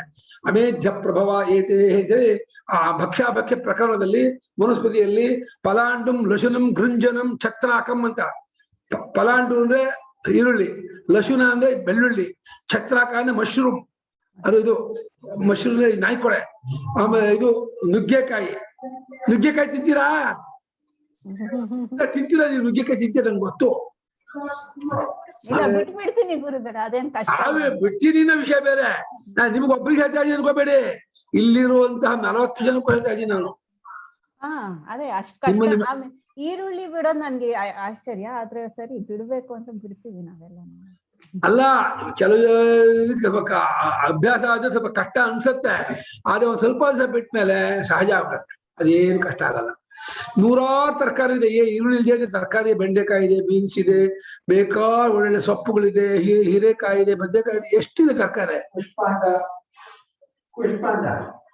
ಬೇಜಾರು ಜನ ಕುಷ್ಪಾಂಡ ಅಲ್ಲ, ಏನ್ ಸಾರ ಇಲ್ಲ ಅದಂತ. ಸುಮ್ನೆ ಉದಾಹರಣೆ ಹೇಳಿದೆ ಅಮ್ಮ. ಈರುಳ್ಳಿ ಬಂದಿದ್ದಲ್ಲ, ಈ ತರಹ ಶಾಸ್ತ್ರದಲ್ಲಿ ತಿನ್ಬಾರ್ದು ಅಂತ ಹೇಳಿದ್ದನ್ನು, ಆಡಬಾರ್ದು ಅಂತ ಹೇಳಿದ್ದನ್ನ, ಮಾಡಬಾರ್ದು ಅಂತ ಹೇಳಿದ್ದನ್ನ ನಾವು ಬಿಡಕ್ಕೆ ಎಷ್ಟು ಮಟ್ಟಿಗೆ ರೆಡಿ ಆಗಿದ್ದೀವಿ, ಇದು ಒಂದು ಪಾರ್ಟ್. ಇದ್ರಲ್ಲಿ ನಾವು ಫೇಲ್ ಆದ್ವಿ ಅಂದ್ರೆ ನಮ್ಮ ಆಸ್ತಿಕತೆ ಅಷ್ಟು ಕೊರತೆ ಇದೆ ಅಂತ ಅರ್ಥ. ಹಾಗೆಯೇ ನಮ್ಮ ಇದರಲ್ಲಿ ಆಹಾರ ವಿಚಾರದ ಜೊತೆಗೆ ನಡವಳಿಕೆಯಲ್ಲೂ ನಾವು ಸ್ವಲ್ಪ ಎಂಜಾಯ್ ಮಾಡ್ಕೋತೀವಿ, ಹೋಟ್ಲ್ ಹೋಗ್ತೀವಿ, ಸಿನಿಮಾ ಹೋಗ್ತೀವಿ, ಇನ್ನೇನೋ ಮಾಡ್ತೀವಿ. ನಿಷೇಧ ಮಾಡಿದ್ರೆ ಅವಾಗ ನಡವಳಿಕೆಯಲ್ಲಿ ಕೊರತೆ ಇದೆ, ಶಾಸ್ತ್ರ ಉಲ್ಲಂಘನೆ ಮಾಡ್ತೀವಿ ಅಂತ ಅರ್ಥ, ಸಂಪ್ರದಾಯದ ಉಲ್ಲಂಘನೆ ಅರ್ಥ.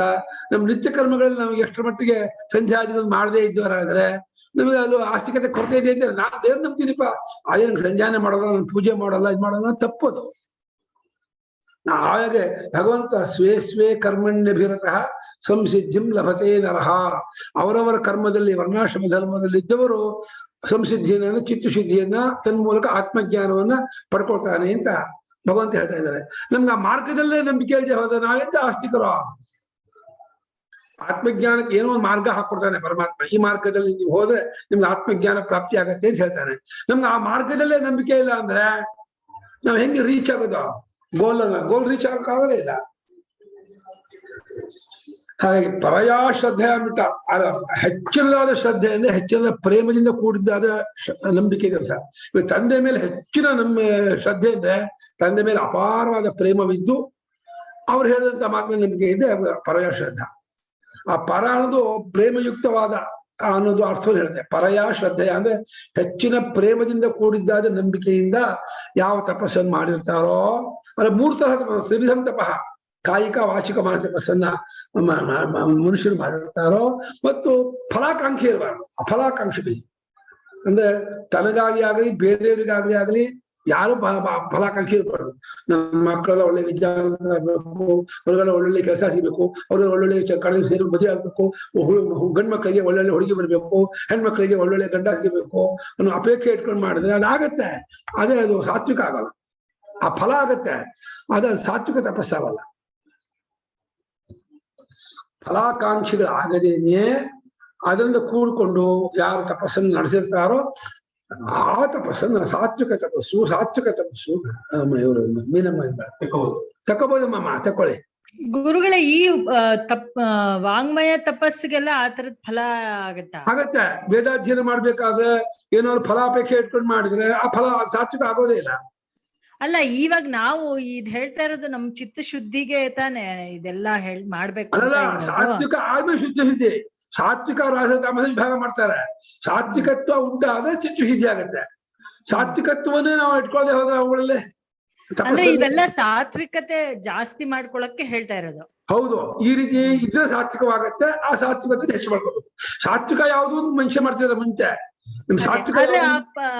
ಫಲ ಅಪೇಕ್ಷೆ ಇಲ್ದಿರ ಅನ್ನೋದು ಗೊತ್ತಾಗ್ಲಿಲ್ಲ. ಹೇಗೆ ಇದ್ರಲ್ಲಿ ಇನ್ನೇನ್ ಫಲ ಅಪೇಕ್ಷೆ ಇರುತ್ತೆ? ನಾನು ವಾಂಗ್ಮಯ ತಪಸ್ ಮಾಡಿದ್ರೆ ಅಲ್ವಾ? ಅದು ಪಾರಾಯಣ ಮಾಡ್ಬೇಕಾದ್ರೆ, ಸ್ತೋತ್ರ ಜಪ ಮಾಡ್ಬೇಕಾದ್ರೆ, ನನ್ನ ಮಗಳಿಗೆ ಒಳ್ಳೆ ಗಂಡ ಸಿಗಲಿ, ನನ್ನ ಗಂಡಂಗೆ ಒಳ್ಳೆ ಕೆಲಸ ಪ್ರಮೋಷನ್ ಆಗಲಿ ಅಂತ ಅಂದ್ಕೊಂಡು ಮಾಡಿದ್ರೆ ಅದು ರಾಜಸ ಆಗತ್ತೆ. ಸಾತ್ವಿಕ ಆಗೋದೇ ಇಲ್ಲ. ಸಾತ್ವಿಕವಾದ ಆ ಭಾವನೆ, ಅದು ಆರಾಧನೆ ಕ್ರಿಯೆ ಸಾತ್ವಿಕವಾದರೂ ಅದಕ್ಕೆ ಫಲಾಪೇಕ್ಷೆ ಬಂದ್ಬಿಟ್ರೆ ಅದು ಸಾತ್ವಿಕತೆ ಕಳ್ಸ್ಕೊಂಡ್ಬಿಡುತ್ತೆ, ಸಾತ್ವಿಕತೆ ಬಿಟ್ಟು ಹೋಗ್ಬಿಡುತ್ತೆ. ಸಾತ್ವಿಕತ್ವದಿಂದ ಪಟ್ಟಿ ಮಾಡಿರೋದ್ರಲ್ಲಿ ನಾವು ಇನ್ನೊಬ್ರಿಗೆ ಉದ್ವೇಗ ಆಗದೆ ಇರೋ ತರ ವಾಕಿರ್ಬೇಕು ಅದೆಲ್ಲ ಹೇಳಿದ್ರಲ್ಲ ಗುರುಗಳೇ, ಅದು ಸಾತ್ವಿಕಕ್ಕೆ. ಅದ್ರಲ್ಲೆಲ್ಲ ಏನು ಫಲಾಪೇಕ್ಷೆ ಇಲ್ಲ ಅಲ್ವಾ? ಸರಿಮ್ಮ, ಫಲಾಪೇಕ್ಷೆ ಇಲ್ಲದೆ ಇದ್ದದ್ದಾದ ಸಾತ್ವಿಕ. ಆ ಸಾತ್ವಿಕವಾದ ಇದು ತಪಸ್ಸು ಉಳಿಸ್ಕೊಳುತ್ತೆ. ಅದ್ರಲ್ಲಿ ಫಲಾಪೇಕ್ಷೆ ಬಂದ್ರೆ ರಾಜಸ ಆಗತ್ತೆ ಅಂತ ಹೇಳ್ತಿದ್ದಾರೆ. ಅದರಲ್ಲೇ ಫಲಾಪೇಕ್ಷೆ ಇರಬಾರ್ದು ಸಾಮಾನ್ಯ. ಫಲಾಪೇಕ್ಷೆ ಪಟ್ಟಪ್ಪ ಅವಾಗ ಏನಾಗುತ್ತೆ ಆ ತಪಸ್ಸು ಅಂತ. ಅಲ್ಲ ಇವಾಗ ಹೇಳಿ, ಇವಾಗ ಪಿತೃ ದೀಕ್ಷೆ ಅಂತ ಹೇಳ್ತಾರೆ. ಆ ವರ್ಷ ಏನೇನ್ ಮಾಡಿದ್ರು ಅಪ್ಪಂಗೋಸ್ಕರ ಮಾಡ್ಬೇಕು ಅಂತ. ತಪ್ಪ್ಯಾಕದು ಅಲ್ಲ, ಅಪ್ಪನಿಗೋಸ್ಕರ ಮಾಡ್ಬೇಕು ಅಂತಲ್ಲ. ಪಿತೃದೀಕ್ಷೆ ಒಂದು ವ್ರತ, ಅದು ನಿಯಮ. ಅಪ್ಪನಿಗೋಸ್ಕರ ನಿಮಗೆ ಅಲ್ಲಿ ಇರೋದಕ್ಕೋಸ್ಕರ ಹೇಳ್ತಾ ಇರೋದೇ ಹೊರತು ಎಲ್ಲ ನಿಮಗೋಸ್ಕರಗೆ ಮಾಡೋದು. ಅಪ್ಪನಿಗೋಸ್ಕರ ಮಾಡಿದ್ರೆ ಏನ್ ಫಲ ಆಗೋದು? ಆ ಫಲ ನಿಮಗೆ. ಅಪ್ಪನಿಗೋಸ್ಕರ ಮಾಡಿದ್ರೆ ಅಪ್ಪನಿಂದ ಆಗುವ ಆಶೀರ್ವಾದ ಅನುಗ್ರಹ ನಿಮಗೆ ಆಗೋದು. ಅದು ಚಿತ್ತಶುದ್ಧಿಯೇ ಆ ಫಲ ಆಗೋದಾದ್ರೆ ಏನ್ ತಪ್ಪು? ಅಪ್ಪನಿಗೋಸ್ಕರ ಅಂತ ಮಾಡ್ಬೇಕಾ ಅಥವಾ ಮಾಡ್ಬೇಕು ಅಂತ ಮಾಡ್ಬೇಕಾ? ಮಾಡ್ಬೇಕು ಅಂತ ಮಾಡೋದೇ ಉತ್ತಮ. ಕರ್ತವ್ಯ ನೀತಿ ಮೇ ಪಾರ್ಥ ನಿಶ್ಚಿತ ಮತ ಮತ್ತು ಕರೆಕ್ಟು. ಅದು ಮಾಡ್ಬೇಕು ಅಂತ ಹೇಳಿ ಮಾಡೋದು ಅನ್ನೋದು ಜನ ಕಮ್ಮಿ. ಅದು ನಿಮ್ಮ ಅಪ್ಪನ ಸದ್ಗತಿ ಆಗತ್ತೆ, ನಿಮ್ಮ ಅಪ್ಪನ ಪುಣ್ಯಲೋಕ ಆಗತ್ತೆ, ಅದನ್ನ ಮಾಡು ಅಂತ ಹೇಳಿ ಫಲಮುಖದಿಂದ ನಮ್ಗೆ ಕ್ರಿಯೆಯಲ್ಲಿ ತೊಡಗಿಸ್ತಾರೆ. ಸಮಸ್ತ ವೇದವಲ್ಲ ಹಾಗೆ. ಎಲ್ಲ ಕರ್ಮದ ಸ್ವರೂಪದಲ್ಲೇ ಕಾಮತ್ವ ಇದ್ದೇ ಇರುತ್ತೆ. ಸರ್ವಾರಂಭ ದೋಷೇಣ ಅಂತ ಹೇಳಿ ಕರ್ಮ ಅನ್ನೋದು ಕಾಮ ಆದ್ಮೇಲೆ ಬರೋದಾದ್ರಿಂದ ಕರ್ಮದಲ್ಲಿ ಕಾಮ ಇಲ್ಲ ಅಂದ್ರೆ ಅರ್ಥ ಇಲ್ಲ. ಆ ಕಾಮವನ್ನ ಸಾತ್ವಿಕವಾಗಿ ಇಟ್ಕೊಳ್ಳಿ ಅಂದ್ರೆ ಕಾಮನ ಭಗವಂತನ ಪಡೆಯೋದಕ್ಕೋಸ್ಕರ ಕಾಮ ಇಟ್ಕೊಳ್ಳಿ, ಚಿತ್ತಶುದ್ಧಿಯಾಗಿ ಇಟ್ಕೊಳ್ಳಿ ಅಂತಂದ್ರೆ ಅವಾಗ ಸಾಕ್ತಾ ಇರೋದು ಹೊರತು ನಿಷ್ಕಾಮವಾದ ಕರ್ಮನ ಏನೂ ಬಯಸದೆ ಕಾಮ. ಮನುಷ್ಯ ಯಂತ್ರ ಅಲ್ಲ, ಏನೂ ಬಯಸದೇನೆ ಕರ್ಮ ಮಾಡಕ್ ಆಗೋದೇ ಇಲ್ಲ. ಅದಕ್ಕೆ ಈಶ್ವರೋಮೆ ತುಷ್ಯತು ಉಂಟೇ ಉಂಟು. ಈಶ್ವರೋಮೆ ತುಷ್ಯತು ಅನ್ನೋದು ಒಂದು ಬೈಕೆನೆ. ಆ ಬೈಕೆ ಇಟ್ಕೊಂಡು ಮಾಡ್ಬೇಕು. ಆಮೇಲೆ ಈಶ್ವರ ಯಾರು ಗೊತ್ತಾಗಿ ಅನುಭವ ಆದ್ಮೇಲೆ ಅದು ಅರ್ಥ ಇಲ್ಲ ಅಂತ ಆಮೇಲೆ ಗೊತ್ತಾಗುತ್ತೆ. ಆದರೆ ಮನುಷ್ಯ ಯಂತ್ರವಲ್ಲವಾದ್ದರಿಂದ ಕ್ರಿಯೆಗೆ ಒಂದು ಅಪೇಕ್ಷೆ, ಒಂದು ಗುರಿ ಇಲ್ಲದೇನೆ ಕ್ರಿಯೆ ಮಾಡಕ್ ಆಗೋದೇ ಇಲ್ಲ. ಪ್ರತಿಯೊಂದು ಕುರಿಗೂ ಒಂದು ಅಪೇಕ್ಷೆ, ಕ್ರಿಯೆ, ಗುರಿ ಇದ್ದೇ ಇರುತ್ತೆ. ಹೀಗೆ ಬ್ರಹ್ಮಣ್ಯಾಧಾಯ ಕರ್ಮಾಣಿ ಅಂತ ಭಗವಂತ ಹೇಳ್ದ. ಪರಮಾತ್ಮನಲ್ಲಿಟ್ಟು ಮಾಡು ಅಂದ್ರೆ ಪರಮಾತ್ಮನ ನಾನು ಆರಾಧನೆ ಮಾಡ್ತೀನಿ ಅಂತ ಅಂದ್ಕೊಂಡು ಮಾಡು ಅಂತ ಅರ್ಥ. ಪರಮಾತ್ಮ ಯಾಕೆ ಆರಾಧನೆ ಮಾಡ್ಬೇಕು? ಪರಮಾತ್ಮ ನನ್ನ ಆತ್ಮ ಇದ್ದಾನೆ, ನಮ್ಮವನ ಇದ್ದಾನೆ, ಅವನ ಪರಿಚಯ ನನಗಾಗ್ಬೇಕು, ಅವನನ್ನು ಕಂಡ್ಕೊಂಡು ನಾನು ಕೃತಾರ್ಥನಾಗ್ಬೇಕು ಅನ್ನೋ ಅಪೇಕ್ಷೆ ಇದ್ದೇ ಇರುತ್ತೆ. ಇಹವಾ ಅಮೃತವಾ ಮೇ ವಿದ್ಯಾ ಜಾಯತಾಮಿತಿ ಅಭಿಸಂಧೇಹೇ ನಿರಂಕುಶತ್ವ ಬರೆದ ಭಾಷೆಗಾರರು. ನಂಗೆ ಇಲ್ಲಾಗಲಿ ಪರಲೋಕದಲ್ಲಾಗಲಿ ನಂಗೆ ಆತ್ಮಜ್ಞಾನವಾಗಲಿ ಅನ್ನುವಂತಹ ಒಂದು ಅಪೇಕ್ಷೆ ಇಲ್ಲದೆ ಮಾಡಕ್ ಆಗೋದೇ ಇಲ್ಲ ಕರ್ಮವನ್ನ. ಆತ್ಮಜ್ಞಾನ ಆಗ್ಬೇಕು ಅನ್ನೋದು ಒಂದು ಬೈಕೆ ಅಲ್ವನ, ಅದು ಬೈಕೆಯ ಅವಿದ್ಯಾವಂತನಿಗೆ ಅದು ಒಂದು ಬೈಕೆನೆ. ಆ ಬೈಕೆಯನ್ನು ಬಿಟ್ಟು ಮಾಡಕ್ಕಾಗಲ್ಲಪ್ಪ ಕರ್ಮನ. ಮನುಷ್ಯ ಯಂತ್ರನ, ಫ್ಯಾನ್ ತಿರ್ಬೇಕು ಸುಮ್ಮನೆ ತಿರ್ತಾ ಇರಕ್ಕೆ, ಹಂಗಾಗಲ್ಲಪ್ಪ. ಅದು ಕಾಮದ ಬುಡದಲ್ಲೇ ಕರ್ಮದ ಬುಡದಲ್ಲೇ ಕಾಮ ಇದೆ, ಅದರ ಬುಡದಲ್ಲೇ ಅವಿದ್ಯೆ ಇದೆ. ಅಜ್ಞಾನ ಇದ್ಮೇಲೆ ಕಾಮ ಇದ್ದೇ ಇರುತ್ತೆ, ಕಾಮ ಇದ್ಮೇಲೆ ಕರ್ಮ ಇದ್ದೇ ಇರುತ್ತೆ. ಕರ್ಮದಲ್ಲಿ ಕಾಮ ಇಲ್ಲ ಅಂದ್ರೆ ಅದು ಅರ್ಥ ಇಲ್ಲ.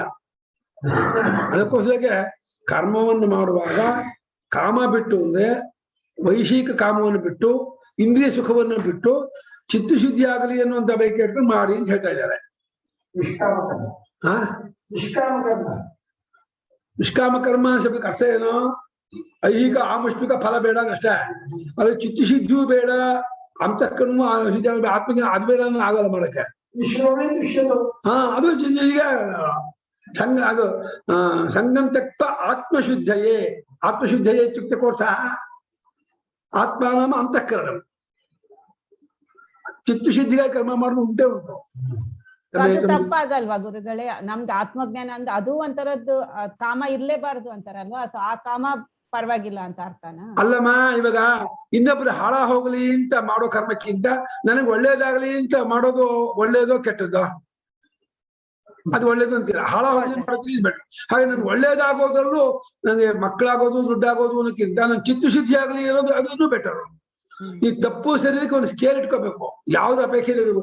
ಆತ್ಮಜ್ಞಾನ ದೃಷ್ಟಿಯಿಂದ ಬ್ರಹ್ಮ ಸ್ವರೂಪ ಗೊತ್ತಾದ ಮೇಲೆ ಅದನ್ನ ಇಟ್ಕೊಳ್ಳೋದು ತಪ್ಪು, ಆ ವಿಷಯ ಬೇರೆ. ಅದು ಅಜ್ಞಾನಿಗಳಿಗೆ ಇನ್ನೊಬ್ರು ಹಾಳ ಹೋಗಲಿ ಮಾಡೋಕ್ಕಿಂತ ನನಗೆ ಒಳ್ಳೇದಾಗಲಿ ಮಾಡೋದು ಉತ್ತಮ. ನನಗೆ ಒಳ್ಳೇದಾಗೋದ್ರಲ್ಲಿ ಮಕ್ಕಳು ದುಡ್ಡು ಬರೋದು ಅನ್ನೋದಕ್ಕಿಂತಲೂ ಚಿತ್ತಶುದ್ಧಿ ಆಗಲಿ ಅನ್ನೋದು ಇನ್ನೂ ಉತ್ತಮ. ಚಿತ್ತಶುದ್ಧಿ ಆಗೋದ್ರಲ್ಲೂ ಆತ್ಮಜ್ಞಾನವಾಗಲಿ ಅನ್ನೋದು ಇನ್ನೂ ಉತ್ತಮ. ಆತ್ಮಜ್ಞಾನ ಆದ್ಮೇಲೆ ಇನ್ನು ಆಗ್ಬೇಕಾದಿಲ್ಲ ಹೋಗ್ಬೇಕಾದಿಲ್ಲ ಅಂತ ತಾನೇ ಗೊತ್ತಾಗತ್ತೆ. ಆದ್ರೆ ಏನು ಬಯಕೆ ಇಟ್ಕೊಳ್ದೇನೆ ಮಾಡಕ್ ಆಗೋದಿಲ್ಲ, ಅದು ಸುಳ್ಳು. ಬಯಕೆ ಅನ್ನೋದು, ಕಾಮ ಅನ್ನೋದು ಅವ ಕ್ರಿಯೆಗೆ ಮೂಲದಲ್ಲಿ ಇದ್ದೇ ಇರುತ್ತೆ. ಯಾವ ಕ್ರಿಯೆಯ ಮೂಲದಲ್ಲಿ ಬಯಕೆಗೆ ಕ್ರಿಯೆ ಇರೋದೇ ಇಲ್ಲ. ನೀವು ಕರ್ಮ ಮಾಡ್ಬೇಕಾದ್ರೆ ನಾನು ಅನ್ಕೊಳ್ಳೋದು ಕರ್ಮಯೋಗ ಮಾಡೋದು ಅದಕ್ಕೇನೆ ಅಂತ, ಯಾವ್ದು ಬೈಕೆ ಇಲ್ದೇ ಇರೋಂತ ಸ್ಟೇಟ್ ಬಂದ್ಬಿಡ್ಬೇಕು ಅನ್ನೋಂಗೆ ಅಲ್ವಾ? ಅಲ್ಲ, ಬೈಕೆ ಕರ್ಮ ಮಾಡಿ ಕರ್ಮಯೋಗದ ಈಶ್ವರ ಮೇಲೆ ಶ್ರುತಿ ಇದೆಯಲ್ಲಮ್ಮ. ಈಶ್ವರಾರ್ಪಣ ಬುದ್ಧಿ ಇಲ್ವಾ? ಈಶ್ವರನ ಅರ್ಪಣೆ ಅದು ಬೈಕೆ ಅಲ್ವಾ? ಅದು ಈಶ್ವರನ ಸಂತೋಷ ಆಗಲಿ ಅನ್ನೋದು ಬೈಕೆ ಅಲ್ಲ ಅನ್ಕೊಂಡೆ. ಅದು ಬೈಕೆ ಅದಕ್ಕಲ್ಲ. ಈ ದೃಷ್ಟಿಯಿಂದ ಇನ್ನೊಂದು ಅನ್ಕೋಬೇಕೆ ಹೋದ ಅಲ್ಲೇ ಅಲ್ಲ ಅನ್ನೋಕ್ಕಾಗಲ್ಲ, ಸಾಧ್ಯವೇ ಇಲ್ಲ. ಹಾಗೆ ಕರ್ಮದಲ್ಲಿ ಕಾಮವಿಲ್ಲ ಅನ್ನೋದು ಇಲ್ವೇ ಇಲ್ಲ. ಕರ್ಮದಲ್ಲಿ ಕಾಮ ಇದ್ದೇ ಇರುತ್ತೆ. ಹಾಗಾಗಿ ಮನುಸ್ಮೃತಿಕಾರ ಯದ್ಯದ್ದಿ ಕುರುತೆ ಜಂತು ತತ್ತತ್ ಕಾಮಸ್ಯ ಚೇಷ್ಟೆ ಬಂದಿದ್ದಾರೆ. ಏನ್ ಚೇಷ್ಟೆ ಮಾಡಿದ್ರು ಅದು ಕಾಮದ್ದೇ ಚೇಷ್ಟೆ ಅಂದ್ಬಿಟ್ರು. ಕಾಮವಿಲ್ಲದೆ ಚೇಷ್ಟೆ ಇಲ್ಲ ಅಂದ್ಬಿಟ್ರು ಅವರು. ಇವನು ಕೆರ್ಕೋಬೇಕಾದ್ರು ಇವನು ಹಿತ ಆಗ್ಬೇಕು, ಇಲ್ಲದೆ ಕೆರ್ಕೊಳ್ಳೋದ ಅಲ್ಲ ಕಳೆಯ. ಯದ್ಯದ್ದಿ ಕುರಿತ ಸಾಮಾನ್ಯ ಕರ್ಮ ಅದು, ಅದು ಬೇರೆ. ಅದೇ ಇವಾಗ ಪ್ರಕೃತ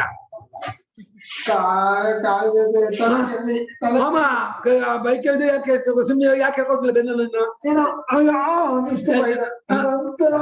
ಅದು ಹೋಗ್ಬೇಕಿಂತ ಆ ಕಟ್ತಾ ಹೋಗ್ಬೇಕು ಕೇಳ್ಕೋತೀಯ, ಯಾಕಿಲ್ಲ? ಆ ವಾಕ್ಯ ಇದೆ, ಎದ್ದೆದ್ದು ಕುರ್ತೆಜ್ ಅಂತ, ಅದು ಯೂನಿವರ್ಸಲ್, ಅದು ಅದಕ್ಕೆ ಅಪವಾದವೇ ಇಲ್ಲ ಅದಕ್ಕೆ. ಸರಿ ಆಯ್ತು.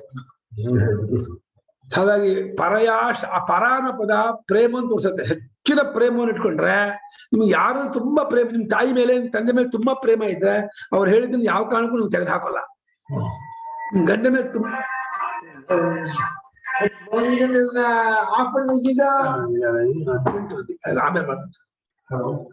ಆಮೇಲೆ ಪಾಡ್ತಿದ್ದಾರೇನು, ಅದು ನಿಮ್ ತಂದೆ ಮೇಲೆ ತಾಯಿ ಮೇಲೆ ತುಂಬಾ ಪ್ರೇಮ ಐತೆ, ಅದು ನಿಮ್ ಗಂಡ ಮೇಲೆ ತುಂಬಾ ಪ್ರೇಮ ಐತೆ, ಅವ್ರು ಹೇಳಿದ್ರೆ ನೀವು ಏನ್ ಮಾಡೋದು ತೆಗೆದು ಹಾಕೋಲ್ಲ. ಯಾಕಂದ್ರೆ ಅವ್ರು ಬೇಜಾರಾಗತ್ತೇನೆ, ನಿಮ್ಗೆ ಇಷ್ಟವಾಗಲ್ಲ, ಮಾಡಿಯೇ ಮಾಡಿದ್ರೆ. ಹಾಗೆ ಭಗವಂತ ಹೇಳಿದ್ದನ್ನ ಸಂಧ್ಯಾದಿ ಕರ್ಮ ಇರ್ಬೋದು, ಪೂಜೆ ಇರ್ಬೋದು, ಬೇರೆ ನಿಮ್ಮ ನಿತ್ಯ ಕರ್ಮ ಇರ್ಬೋದು, ಭಗವಂತ ಮಾಡು ಅಂತ ಹೇಳಿದ್ದನ್ನ ನೀವು ಭಗವಂತ ಮೇಲೆ ಅಪಾರವಾದ ಪ್ರೇಮ ಇದ್ರೆ ಯಾವ ಕಾರಣಕ್ಕೂ ನಾವು ಮಾಡಲ್ಲ ನೀವು ಅನ್ನೋಲ್ಲ.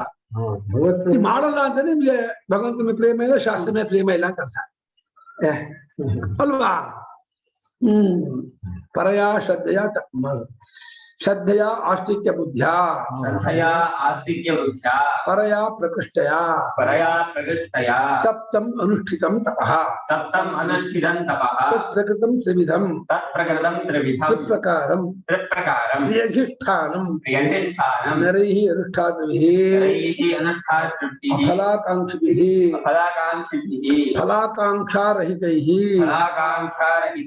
ಯುಕ್ತೈಃ ಸಮಾಹಿತೈಃ ಯುಕ್ತೈಃ ಸಮಾಹಿತೈಃ ಯತ್ ಈದೃಶಂ ತಪಃ ಈದೃಶಂ ತಪಃ ತತ್ ಸಾತ್ವಿಕಂ ಸತ್ವನಿರ್ವೃತ್ತಂ ಕಥಯಂತಿ ಶಿಷ್ಟಾಃ ಪರಿಚಕ್ಷತೆ ಕಥಯಂತಿ ಶಿಷ್ಟಾಃ.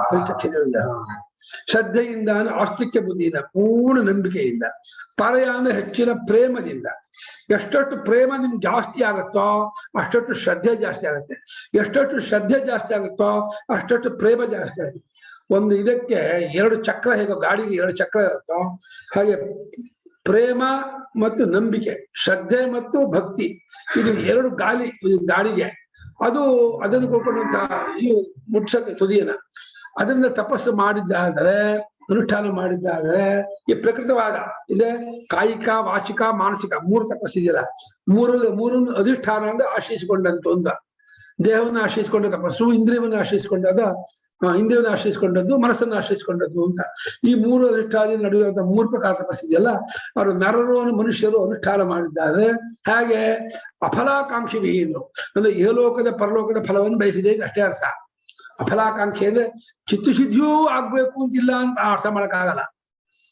ಇಹಲೋಕದ ಯಾವ ಧನಕನಕ ವಾಹನ ವಸ್ತುವು ನನ್ಗೆ ಬೇಡ, ಪರಲೋಕದ ಯಾವುದು ನನಗೆ ಬೇಡ ಅಂತ ಹೇಳಿ ಅಂದ್ಕೊಂಡು ಮಾಡೋರೆ ನಿಷ್ಕಾಮ ಕರ್ಮಗಳು ಅಂತ ಅಷ್ಟೇ ಅರ್ಥ. ಅಂದ್ರೆ ಪ್ರತಿ ಕ್ಷಣಕ್ಕೂ ಚಿತ್ತಶುದ್ಧಿ ಆಗ್ಬೇಕು ಕುಕ್ತ ಅರ್ಥ ಅಂತ ಅಲ್ಲ, ಚಿತ್ತಶುದ್ಧಿ ಆಗ್ಬೇಕು ಅನ್ನುವಂತ ಅವ್ರ ಇಂಟೆನ್ಷನ್ ಇರುತ್ತೆ, ಅದನ್ನ ಮಾಡ್ತಿರ್ತಾರೆ ಅಷ್ಟೇ. ಪ್ರತಿಯೊಂದು ಕ್ರಿಯಾಕಾಲು ಚಿತ್ತಶುದ್ಧಿ ಹೇಳ್ತಾ ಇರ್ತಾರೆ ಅನ್ಕೋಬೇಡಿ, ಉದ್ದೇಶ ಆಗಿರುತ್ತೆ. ಅದೇ ಫಲಾಕಾಂಕ್ಷೆ ಇಲ್ಲದೆ ಇರೋದು ಒಂದು ಶಬ್ದಕ್ಕೆ ಅರ್ಥ. ಮಕ್ಕಳು, ಹೆಂಡತಿ, ಮನೆ, ಮಠ, ಇಹಲೋಕದ ಭೋಗ ಇದು ಆ ಫಲವೂ ಇಲ್ಲ, ಪರಲೋಕದ ಫಲವೂ ಇಲ್ಲ. ಈ ಎರಡು ಫಲವನ್ನು ಬಿಟ್ಟವರಾಗಿದ್ದು ಸಮಾಧಾನ ಮನಸ್ಕರ ಅದ ಇದ್ದೇ ಬಿಟ್ಟರು ಸಮಾಧಾನ ಆಗುತ್ತೆ. ಮನಸ್ಸು ಬುಗುರಿಂಗೆ ಕುಣಿಯೋದು ವಿಷಯಾಸಕ್ತಿ ಭೋಗಾಸಕ್ತಿಯಿಂದಲೇ. ಯಾರಿಗೆ ಭೋಗಾಸಕ್ತಿ ವಿಷಯಾಸಕ್ತಿ ಇಲ್ವೋ ಅವ್ರಿಗೆ ಮನಸ್ಸು ಬುಗುರಿಗೆ ಕುಣಿಯಲ್ಲ. ಇಲ್ಲ ಬುಗುರಿ ಕುಣಿಯತಿಲ್ಲ, ಕುಣುಕು ಬುಗುರಿ ಅಂತ ಆ ಮಳೆ ಸೊಟ್ಟಗಾಗ್ಬಿಟ್ರೆ ಪಕ್ಕ ಪಕ್ಕ ಪಕ್ಕ ಪಕ್ಕ ಕುಣಿತಾ ಇರತ್ತೆ ಬುಗುರಿ. ಹಂಗೆ ಬುಗುರಿಗೆ ಕುಣಿಯತ್ತೆ ಮನಸ್ಸು. ಯಾವಾಗ ಆ ತಳಮಳ ಆದಾಗ, ಬೇಕು ಬೇಕು ಅಂತಂದಾಗ ಯಾವ ವ್ಯಕ್ತಿಯನ್ನು, ಯಾವ ವಸ್ತುವನ್ನು, ಯಾವ ಕ್ರಿಯೆಯನ್ನು, ಯಾವ ವಿಷಯವನ್ನು ನೀವು ಅಪೇಕ್ಷೆ ಪಡ್ತೀರೋ ಆ ಅಪೇಕ್ಷೆ ಪಟ್ಟಾಗ ಕುಣಿಯುತ್ತದೆ. ನಾಲ್ಕೇ ಕ್ಷೇತ್ರದಲ್ಲಿ ನಿಮಗೆ ಅಪೇಕ್ಷೆ ಪಡಕ್ಕಾಗೋದು, ಇಲ್ಲ ವ್ಯಕ್ತಿ, ಇಲ್ಲ ವಸ್ತು, ಇಲ್ಲ ಕ್ರಿಯೆ, ಇಲ್ಲ ವಿಷಯ. ನಾಲ್ಕು ಕ್ಷೇತ್ರದಲ್ಲಿ ಅಪೇಕ್ಷೆ. ಅದಿಲ್ಲದೆ ಫಲಾಕಾಂಕ್ಷೆ ಆಗದೆ ನೀವು ಸಮಾಧಾನ, ನಿಮ್ಗೆ ಅದಿಲ್ಲ ಅಂದ್ಬಿಟ್ರೆ ಸಮಾಧಾನ ಆಗೇ ಆಗುತ್ತೆ, ನಿಂತು ಬಿಡುತ್ತೆ. ಅದರಿಂದ ಅನುಷ್ಠಾನ ಮಾಡಿದ್ದ ತಪಸ್ಸನ್ನ ಸಾತ್ವಿಕ ತಪಸ್ಸು ಎಂಬುದಾಗಿ ಕರೆಯಲಾಗತ್ತೆ. ಅದನ್ನು ಶಿಷ್ಟರು, ಮನ್ವಾದಿಗಳು, ವ್ಯಾಸಾದಿಗಳು ಅದನ್ನು ಸಾತ್ವಿಕ ತಪಸ್ಸು ಎಂಬುದಾಗಿ ಹೇಳುತ್ತಾರೆ. ಶಿಷ್ಟ ವ್ಯಾಸಾದಿಗಳು ಹೇಳ್ತಾರೆ, ವ್ಯಾಸರೇ ಬರೆದ್ರು ಮನ್ವಾದಿಗಳು ಒಂದೇ. ಸತ್ವ ನಿರ್ವೃತ್ತ, ಸತ್ವಗುಣದಿಂದ ಉಂಟಾದದ್ದು ಅಂತ. ಸತ್ವ ಅಂದ್ರೆ ಅಂತಃಕರಣ ಅಂತ. ಈಗ ಸತ್ವ ನಿರ್ವೃತ್ತ ಅಂದ್ರೆ ಸತ್ವಗುಣದಿಂದ ಉಂಟಾದದ್ದು ಅಂತ ಅರ್ಥ ಮಾಡಿ ಈ ತಪಸ್ಸು ಎಂಬುದಾಗಿ ಹೇಳುತ್ತಾರೆ. ಇಲ್ಲಿಗೆ 11 ಆಯ್ತು.